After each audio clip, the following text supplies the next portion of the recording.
Welcome to Amref in Food Systems and Livelihoods. I'm your host, Halima Sabwa. Today, let's discuss why Amref is venturing into food systems and livelihoods as part of Health Matters.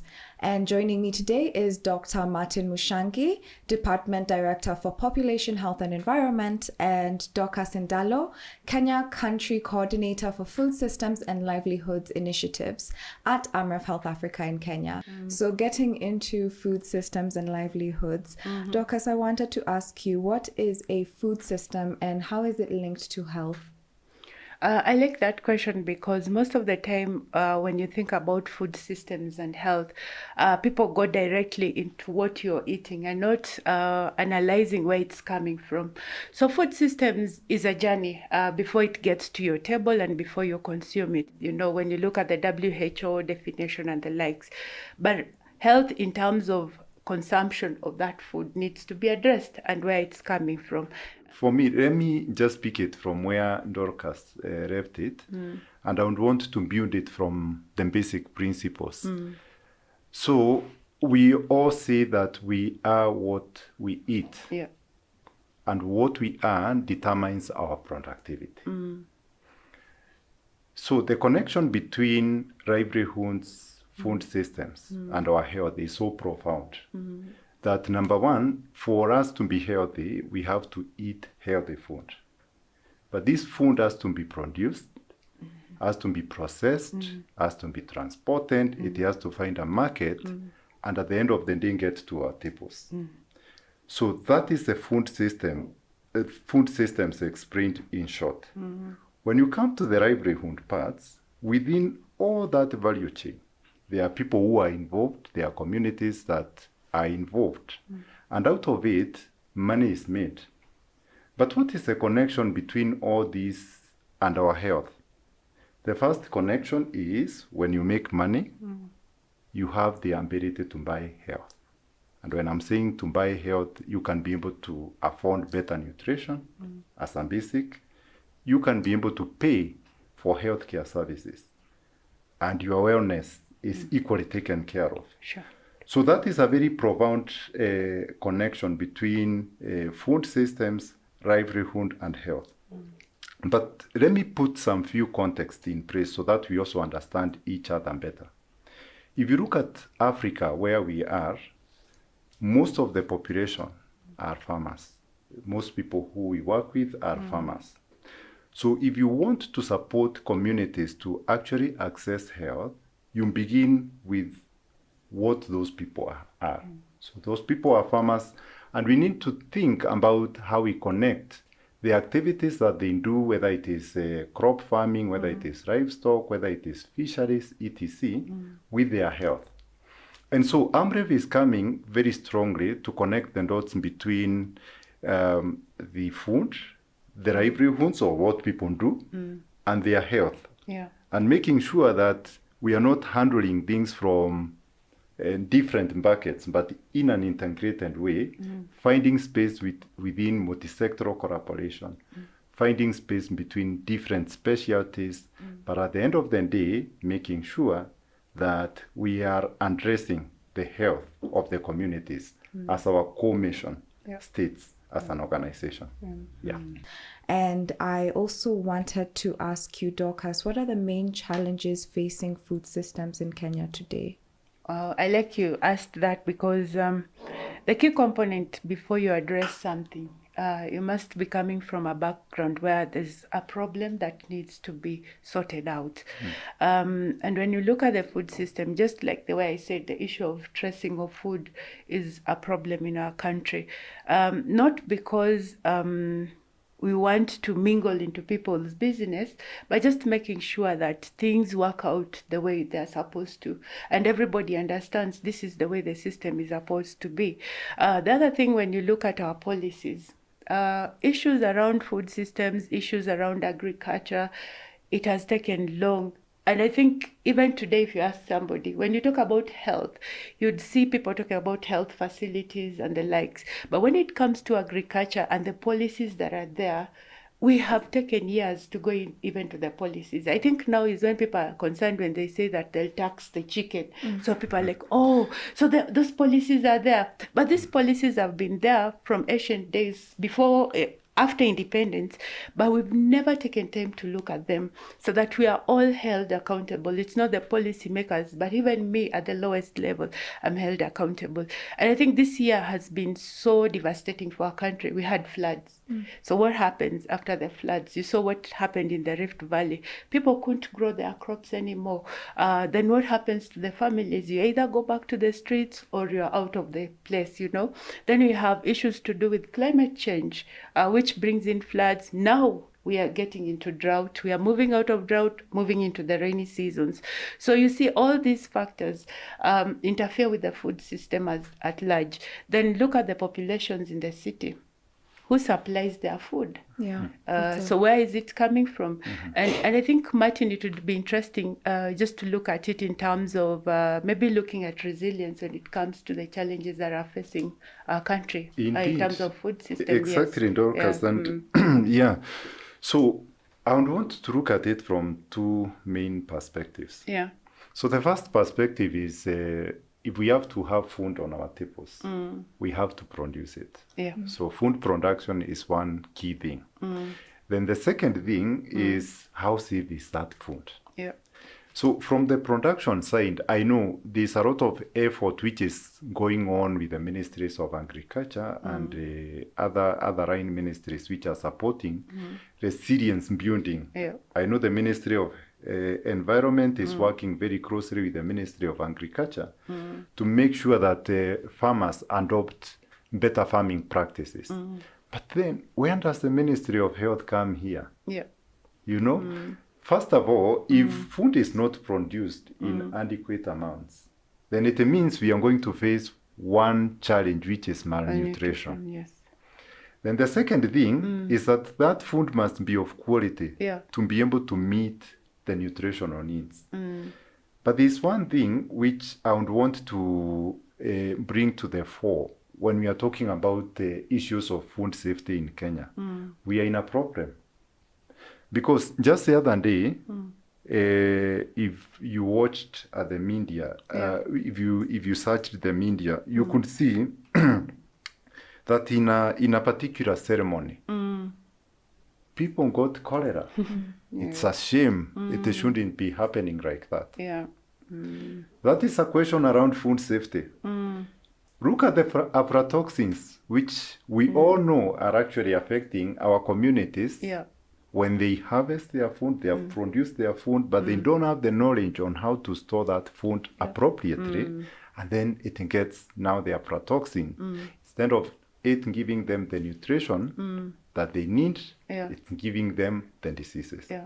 So, Dorcas, I would actually just want to agree with you that if we have to be effective in the way that we address these things, we have to think about resilience from a whole triangle. Yeah. We need to look at how food is produced, how food is kept safe, how food gets to the tables of all of us as consumers. Yeah. Yeah.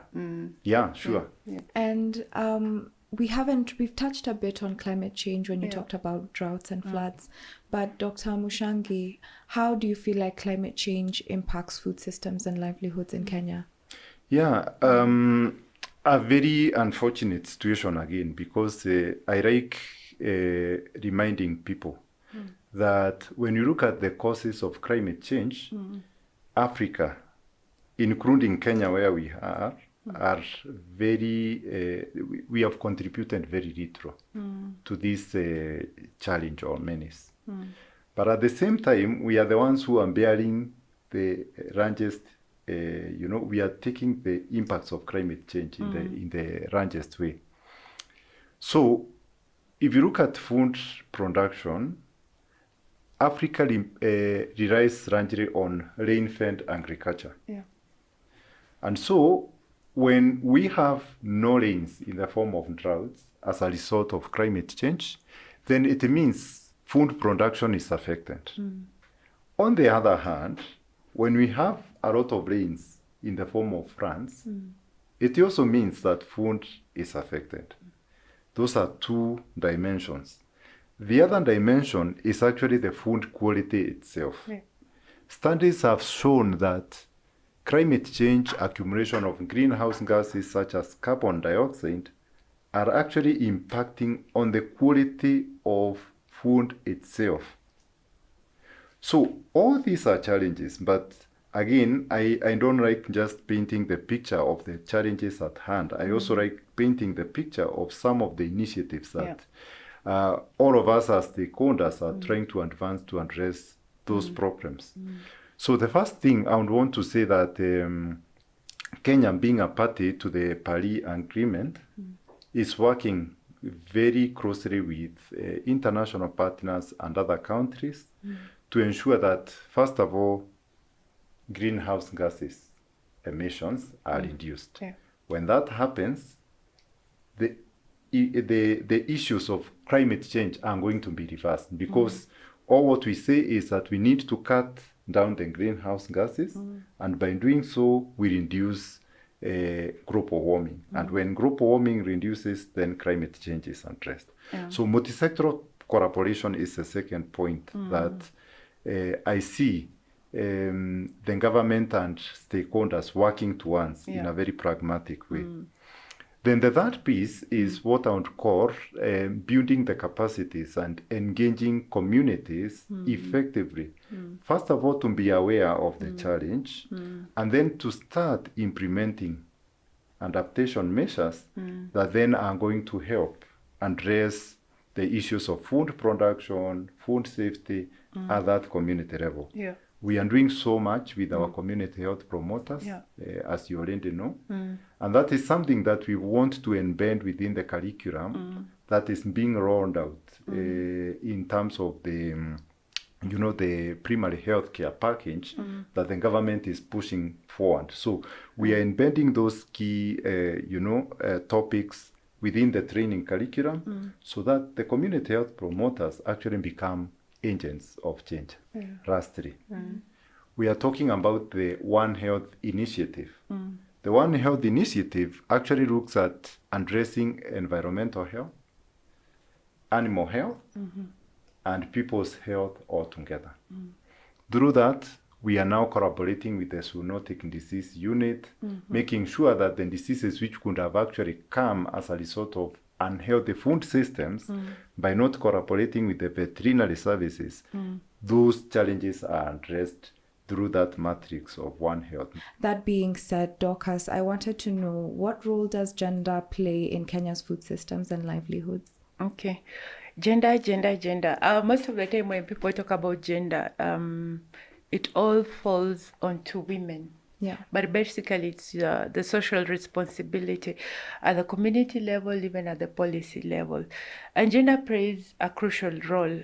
For us now, Amref, we are looking at women and youth who are core when it comes to our implementation, not forgetting the rest. I'd wish to make it clear that our core mandate is basically looking at women and youths, but also relating with the other people, because we are all equal, and also we need each other in addressing different things. But when you look at women and issues to do with food systems and livelihoods, we tend to be marginalized in one way or the other. Not the fact that I'm a woman, but basically when you look at it, and the years I've been implementing issues around gender, because one, women are the backbone when it comes to agriculture. Even when you have a small farm in the rural home, mashinani, the person who will make sure that it's taken care of is a woman, but the person who will make sure that the money is used well is the is the world. Sorry, but it works out just like that. You go to the farm, the woman will make sure the coffee is planted, but when the money comes, it's the man who has to determine how it is going to be used. And so gender plays a major role in terms of empowerment of women and empowerment of men at that level, and especially youths. What we saw with the Gen Zs, it calls for us, how can we tap into that energy and empower people when it comes to economic development. So it comes with so much, and I'd really wish that Martin can also contribute when you talk about financial instruments, when you talk about access in terms of gender or in terms of finances. Our policies friendly when it comes to gender, on issues to do with women. Can women work in particular production lines when it comes to food systems and livelihoods? So, there are so many things that you really need to look at when you're engaging gender into the platform. It's sad that as a country we are yet to pass the 2/3 gender rule, because that would make it easier for everyone to include gender in everything that they do. But Martin, just to look at it critically, I know women youths. Yeah. The next thing people will ask, where are the men? And now currently people are asking, where is the boy child in all this? So Martin, when it comes to gender and livelihoods, where does it really fall? Especially for us in Amref. First of all, thank you, Dorcas. I hate poverty. And poverty is not gender insensitive, as you said. So some of the statistics which are clear is that if you look at the entire scope of the world, about over 40% of the world population actually live below the $2.5 mark per day expenditure. And it's a shame that over 70% of that population which is poor is in sub-Saharan Africa. So that means it's our problem here. It's our problem, it's our real problem. But you asked me the question about how then to connect the dots between engagement of men, boys, women, equitably within the matrix of food systems. Let me begin by saying that the most important thing to do is to have what I would call meaningful engagement of men, women, boys, girls, equitably. First of all, to ensure that they have jobs. There's nothing which is unfortunate, like waking up in a day and you have nothing to do. And that is what is happening with our youths. So you find that there's a lot of energy which is untapped. Jobs creation. The second thing is to ask ourselves, if we are to create jobs, what are these core initiatives and activities that then we need to do? From a food systems perspective, you would argue that it's so easy to engage our youth, our women, to meaningfully produce food which we can eat, produces which can be sold for them to make a living and therefore addressing the poverty. And as I said earlier on, being able to buy health. So that's the second thing. Then the third thing, we need to ask ourselves, if this has to happen, we need money. But what are these financing instruments that then we need to deploy to make sure that that is happening within the premise of commercial markets, within the premise of not over-relying on the grants? And so Amref has come up with very good models which actually proactively empower communities. I would want to pick one of the initiatives that we are already doing. And what we are doing is that we are connecting communities and households to the financial institutions for the purpose of borrowing, saving, and even within themselves, we are connecting communities to do village saving and renting associations.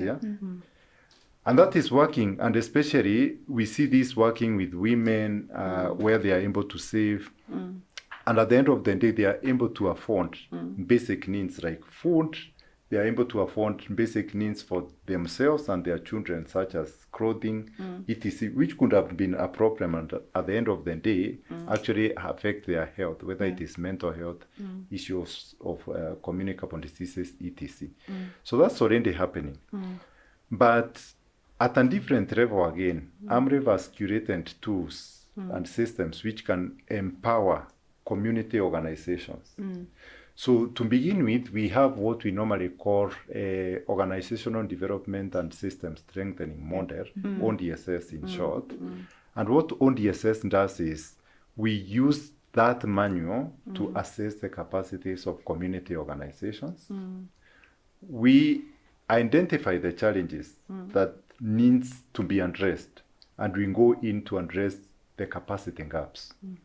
When addressing those capacity gaps, we deal with issues of basics like, are they able to keep books appropriately? Yeah. Are they financially literate? Financial literacy is the other issue.